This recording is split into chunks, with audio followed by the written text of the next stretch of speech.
Hi, Heather Sugg here, reporting from Money 2020 USA for Fintech Futures. Today, we'll be talking with LiveBank all about digital banking, what they're seeing on the international scope of things, and generative AI and how it's become a real-life use case. So, without further ado, I'd like to introduce LiveBank. Gentlemen, welcome. It's nice to have you here. Great to be here, Heather. Thank you very much. It's a pleasure. Why don't we start with introductions? Tell us a little bit about yourselves, your role, and what LiveBank is doing. Yeah, so my name is Maciej Mazurkiewicz. I'm a sales director responsible for LiveBank product. So what LiveBank is, basically LiveBank bridges the gap between the physical and digital world in terms of banking experience, because we're not just a communication tool or something like that. We really focus on providing the best experience both for the banking advisors but also for the end users, for the customers, by creating this, how we like now to call it, the virtual branch approach, and address all the processes that you now can find in the physical branches. Traditional banking, everything can be done online via digital channels. So we're really aggregating everything through into the in LiveBank solution. My name is Mateusz Grys and I am a product manager of LiveBank. So my responsibility is to craft all the new technology, new ideas when it comes to the product, to make it smooth, to make it easy from the perspective of the banks who is using basically our software, but also for the customers, because the LiveBank is essentially dedicated for the banks, but also the end users, the customer of the banks. So LiveBank has a great list of major banks and names that we all know and recognize that you work with. And internationally, you're across all of the major banking areas. Tell me what you've seen as successful stories. Where have automation been more beneficial, and where do people come in, and how do you navigate the flow between the two? Oh yeah, sure. So automation is now a big thing, of course, in terms of cost reduction and to make people more efficient, processes more efficient.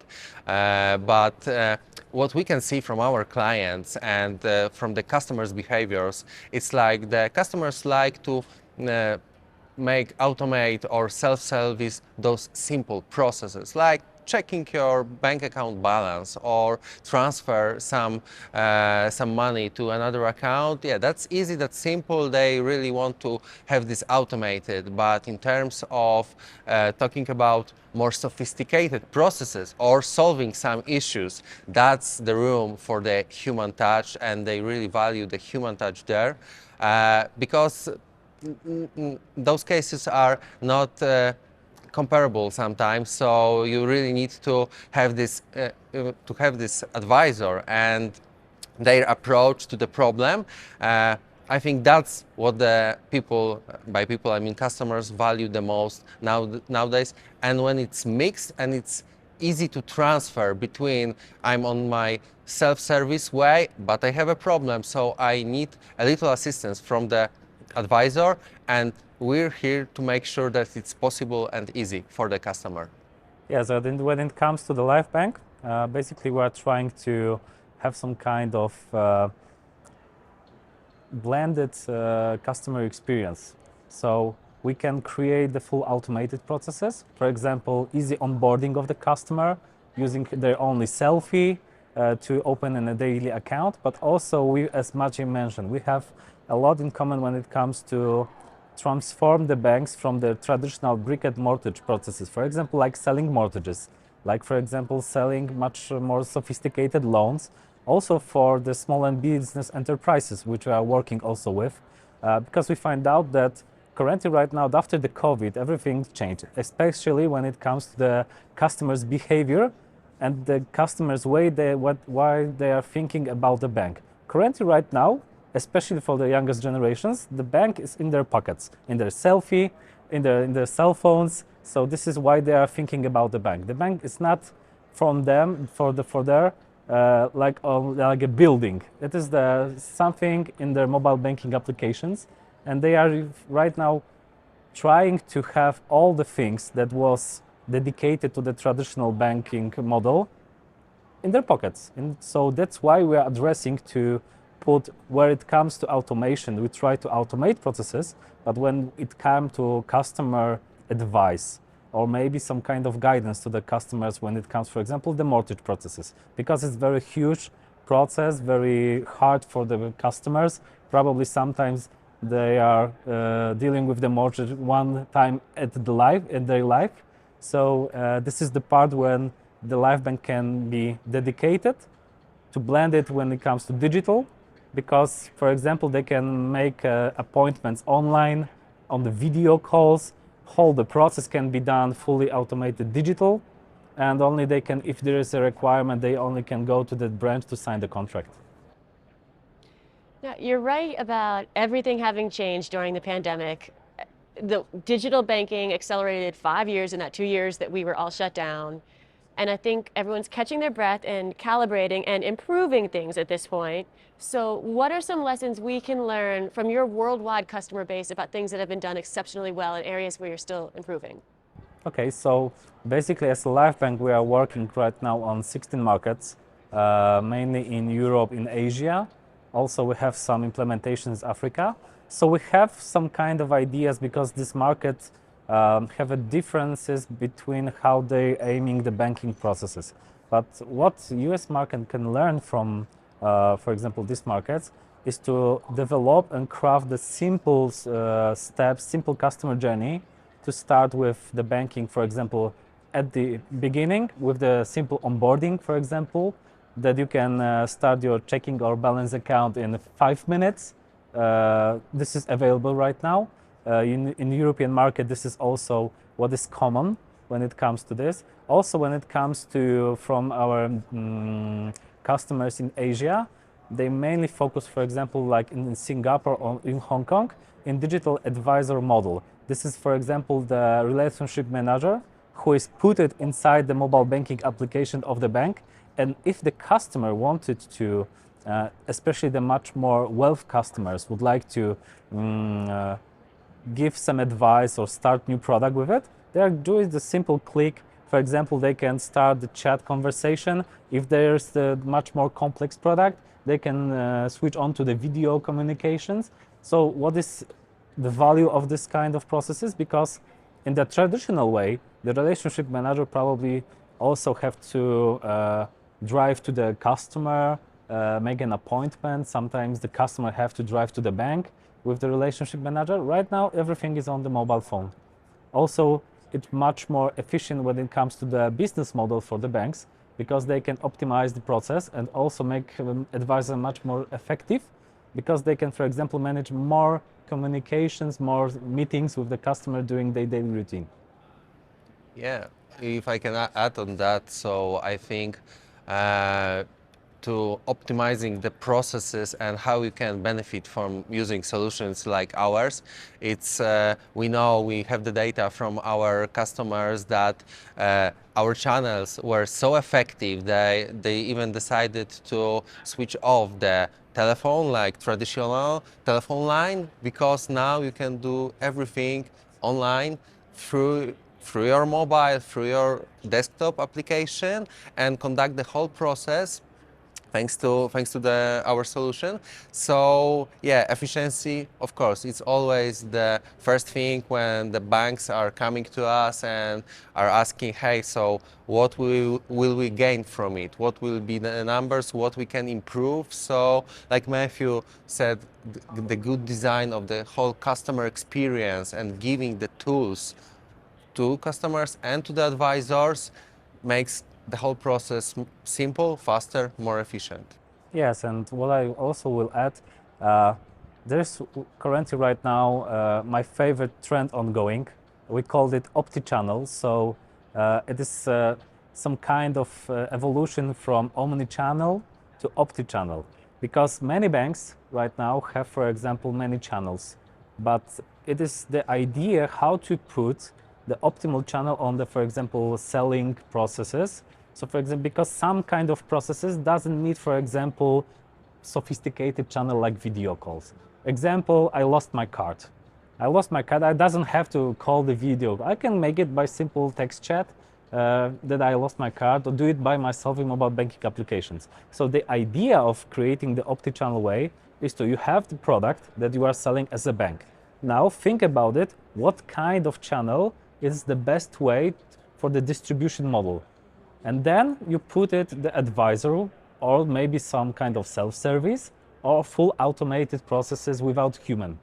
So this is the way right now, for example, we are having in European market that they are thinking about to create much more effective way of selling. And also what is a plus for these banks, they doesn't have to have a lot of stuff when it comes to the bank because, for example, using AI give opportunity to make it much more efficient with not so enormous number of the, for example, advisors or banking staff to gathering all together in these processes. I want to come back to the AI conversation. I want to dig into that with you, but I think along the ways, you're saying that we're freeing the banking representatives, and I think that's very impactful because banks should hear more about what to do once they are free. So driving deposits is really big right now, and there's other options. Where are you seeing these time assets being reallocated, and what are banks able to do with that?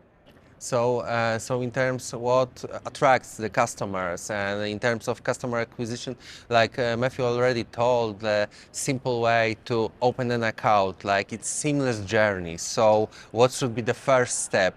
It should be as seamless, as simple as possible, because everybody knows that. So if you come to a problem just in the beginning of your journey, you probably resign. So that's what you need to focus, like creating the whole journey for your customer. It's like you need to focus from the very, very beginning.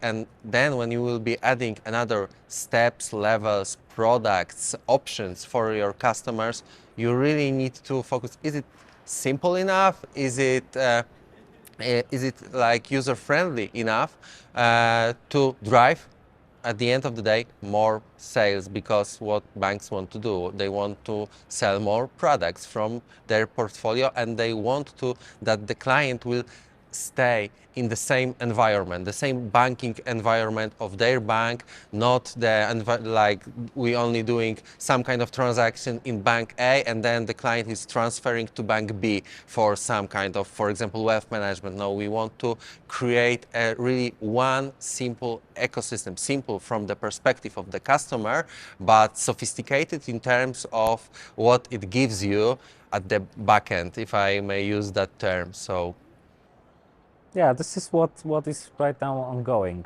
I think that what the question was from your perspective, I think that in my experience as a former banker, in 2019 in Poland we created the first selfie onboarding process. The traditional model was that we are selling daily accounts only with the branches. So the customer have to go to the branch to open an account, signing physical paper contracts. And what we wanted to achieve is to make it faster, make it simple, and also make it omnichannel. And what we gained during, for example, the pandemic, because when we closed the branches, we have problems to how to onboard the customers, how to sell the products. So the selfie onboarding process gives us opportunity when the competitors doesn't have this process, we can onboard new customers, and then we can, for example, sell them new products like credit cards or loans or, for example, mortgages. Thanks for having designed, for example, this kind of digital communications as a simple way. And as customers are applying for these more advanced products, where do you see the need for the most improvement? What is it, commercial lending or mortgages? Where do we need to really work on our digitization? Okay, basically we can divide this process in some steps. The first step is about getting, for example, the first informations about the offer. It could be very simple. For example, on the digital web page, they can learn about the product. But sometimes, especially when it comes to the mortgage, because it is a very complicated product, they can, for example, jump to the digital online advice. And what I think is the most important when it comes to thinking about how to make it efficient and how to make it simple. First way is that during this, for example, online meeting, they can exchange the necessary files. Also, what is important, the advisor can create the simulations and also start the application for the mortgage fully online on the one meeting of the customers. Then, when is the need of, for example, exchange more documentations about the customer, about the mortgage that he's trying to buy, also they can do it asynchronously, like for example on WhatsApp, like on Messenger. If, for example, because we find out that the customer basically started on sending files when they are after work. And what is, when it comes to the banks basically are closed that time because it's after working hours. So thanks for asynchronous communication, they can do this. And when the advisor came to the work at 8 a.m., 9 a.m., okay, I have the information from my customer, I can start the application process. And also what is important is I will drive to the AI and I'll drive to optimization of the processes at the back end of the bank. So you have to create, thanks for right now, integrations of the database of the customer, a lot of information. We heard yesterday on the road that there is some kind of need of automation of the collecting the data about the customer to make it much more smooth, to make it much more efficient when it comes, for example, to the shortening time to get the power products like mortgages, like loans. So I think this is what we have to find out, is to create the journey simple when it comes to the perspective of an advisor and the customer, but also when the advisor is doing the whole backend and the whole analytics, also we have to make it much more efficient. We are aware of the use cases that, for example, all the calculations and all the analytics of the customer can be ongoing in one working day. So this is already on the market, and I think this might be a value and also might be a game changer when it comes to the bank who will develop this kind of journey, especially for the young generation of customers who doesn't want to go to the branches anymore. Yeah, so if I just could add on that, so I think it's all about the data aggregation and good usage of the data. So that's what Matthew was telling about. But there's also one thing we need to remember: everything needs to be in a secure environment. So like we mentioned before, security is our highest priority. So while building all the channels, aggregating this, it can be chat, it can be video connection, like the file exchanging. Everything needs to be done on the backend side in a secure way, regulatory compliant, because markets are changing. We are used to different regulations from different markets, but also we heard here at Money 2020 that the whole landscape environment is also changing for the US market. So the regulations are at your door and you will be facing some big changes and challenges in terms of security. So that's also what we had in our minds while designing all the features or elements of our product, because yeah, trust is the highest value in banking. I'm glad you brought that up, because there have been a lot of announcements from the CFPB and open banking and aggregation, and a lot of changes that we'll see there that will start with the big banks that you're working with. Talk to me about generative AI. How are you using it live in the market right now, and how are you managing the security for that? Okay, so basically, when it comes to generative AI, also divided into two ways. The first, use the generative AI for the customers.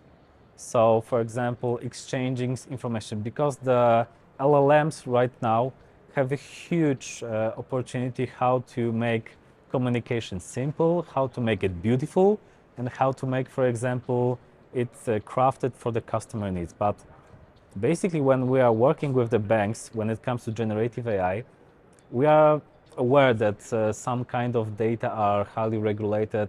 Also, some kind of data are the know-how of the bank, and the banks doesn't want to put them, for example, like in the chat GPT, because they are aware of the security of this data. But right now, for example, you can blend it because you can use to train the models, language models, using, for example, open source tools, using the ChatGPT, for example. But you can also, what is important, put it on the infrastructure of the bank. So you can settle the huge model also in the simple way when the bank is needed this.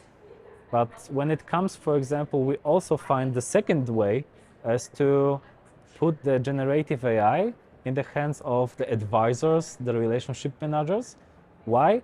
Because also this is what experience that we have working with the banks, and also as I was working at the bank, we have problems because sometimes customer asks some questions that are not common, and the advisor really have a challenge to answer quickly to the customer demand.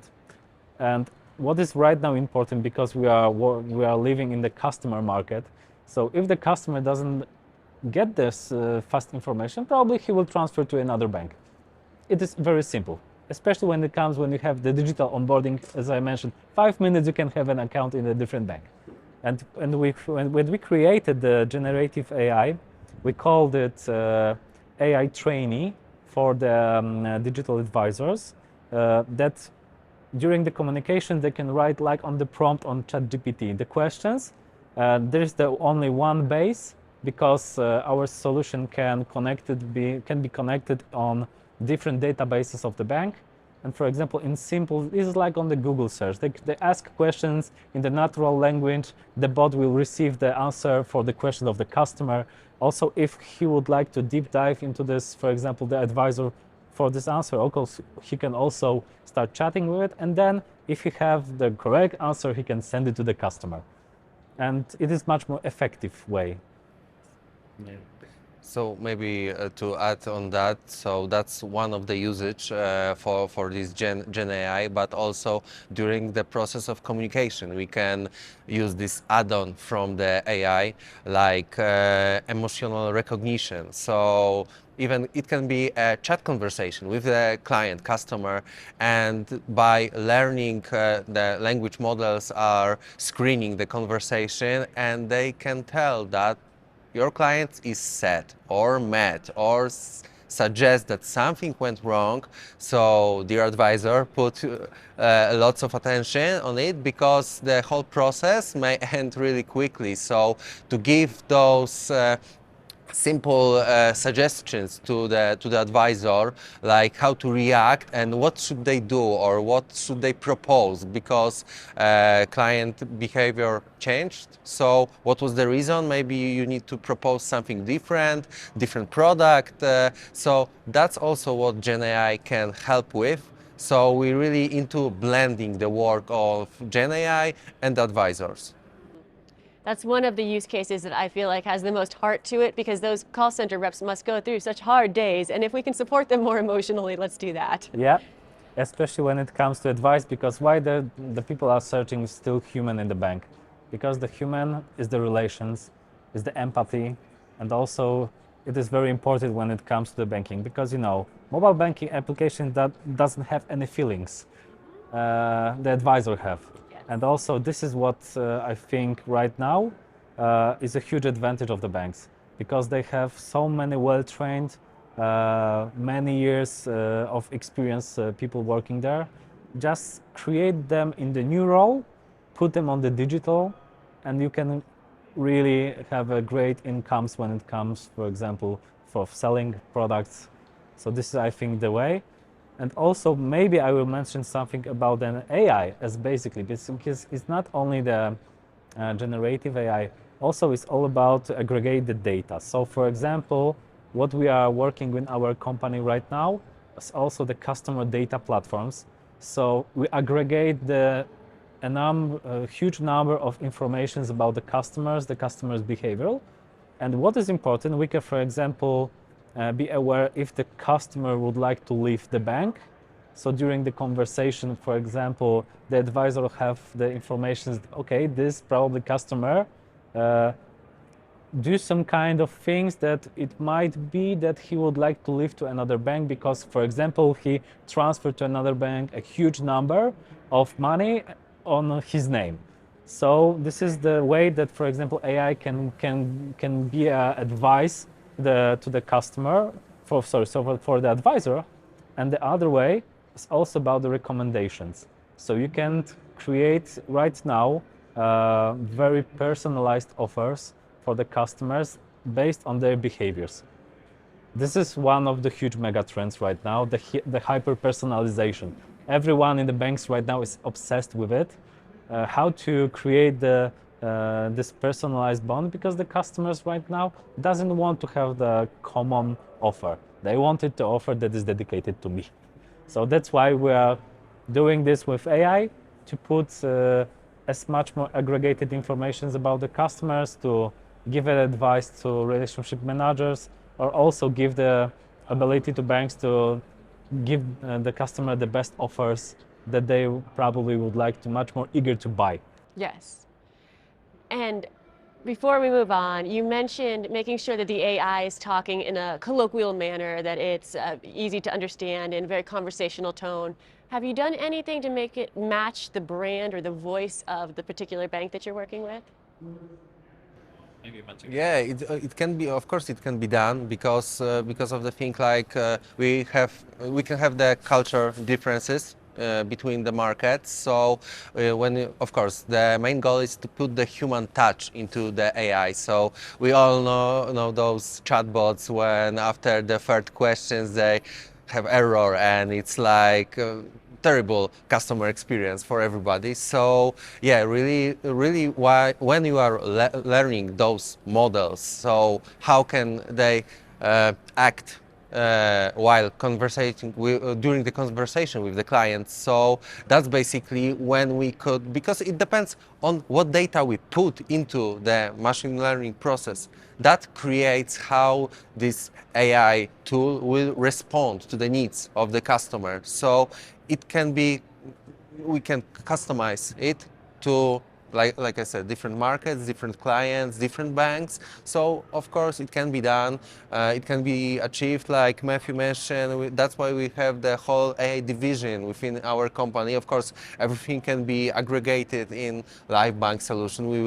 We are working now on this, and we will be adding another features. But that's a whole big part. This data platform is huge amount of knowledge, learning, and putting the great effects for banks. That's why we created another division that is developing those solutions. So yeah, but great question about this, how to make it even more human and more efficient on particular markets. So A simple use case for that, if you are already a bank who is having chat conversations ongoing with the customers, is the best knowledge of how the customers are asking about the products and how to answer for these questions. You put it on the database of this, and the bot can learn about how to answer these customers. Because the old chatbots was the decision tree you have to create. If for example, question was not on the tree, the bot doesn't. Sorry, I don't understand your question. Can you repeat it? So it was something common. Right now, it is very, very simple thanks for these LLMs models. All right, my last question, I'll bring this up a level. I want you to have your crystal balls and tell me what you think the future is for regulatory issues with AI.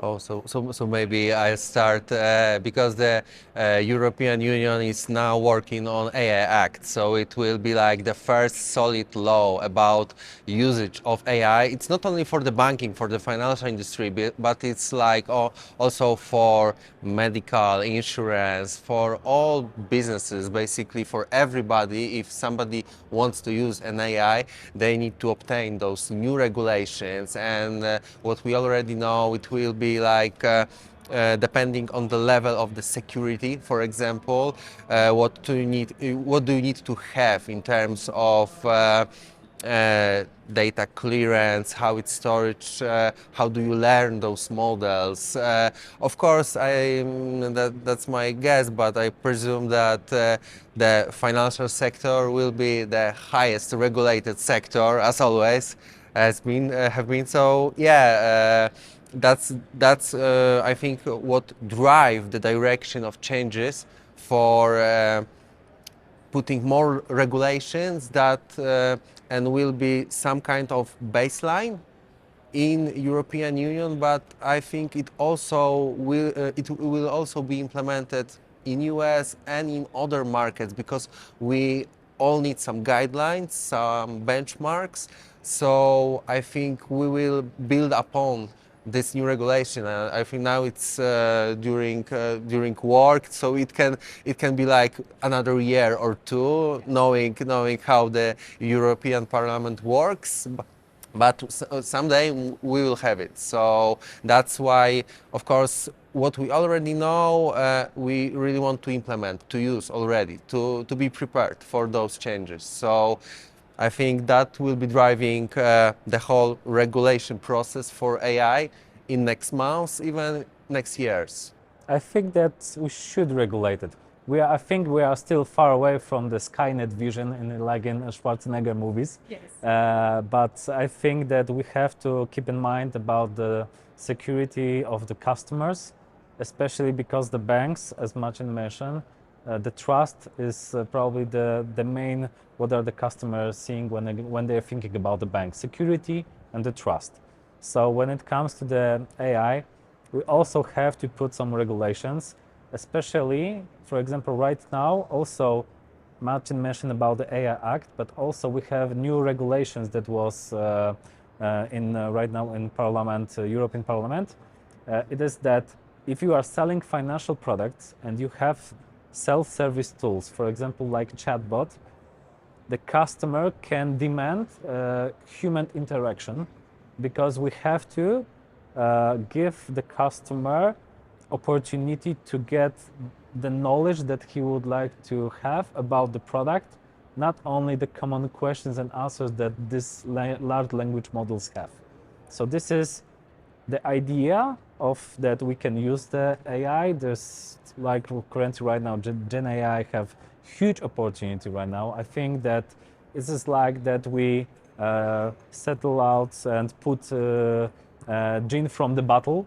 Right now we release the gene from the bottle, and I think that we cannot put it once more inside it. We have to deal with it, and I think some kind of regulations should be done, but make it not to restrict as a lot as we can, but keep in mind that with also a huge opportunity for the banks to make processes much more efficient and also much more customer experienced communication tools, for example. It's always a delicate dance. Yeah. Yeah. Well, Yeah, I think just to add on that, but every time we're talking about the regulation, it's like, oh, scary thing, regulation part, and what should we do with that? But like in the example that Matthew mentioned, that now every customer needs to have the ability to contact with the live human advisor, but you can adjust pretty quickly by that's why we're on the market. That's what we are doing, what we are providing. We're providing the technology that enables it really quickly. So even if today you are a bank and you don't have access or simple access for your customers while they're using chat to reach to the human advisor, it's nothing more simple than just to aggregate this in one tool, like we do this for our clients with the LiveBank solution, because you can pretty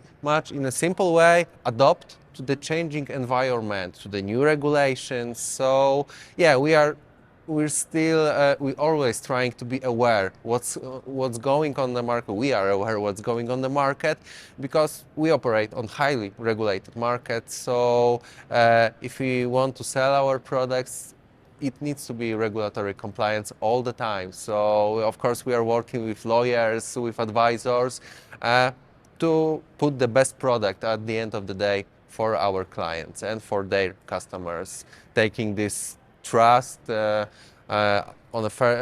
it on the first place, because I think that's the most precious thing you can get from the bank, like the building trust. Absolutely. Well, that is a good note to wrap up on. I appreciate you both joining us and having this conversation. There are items that we need to be addressing as a marketplace, and it's exciting to hear how you're approaching everything. Thank you for the time. Thank you very much for meeting us. Yeah, thank you for having us. It was great. So thank you once again.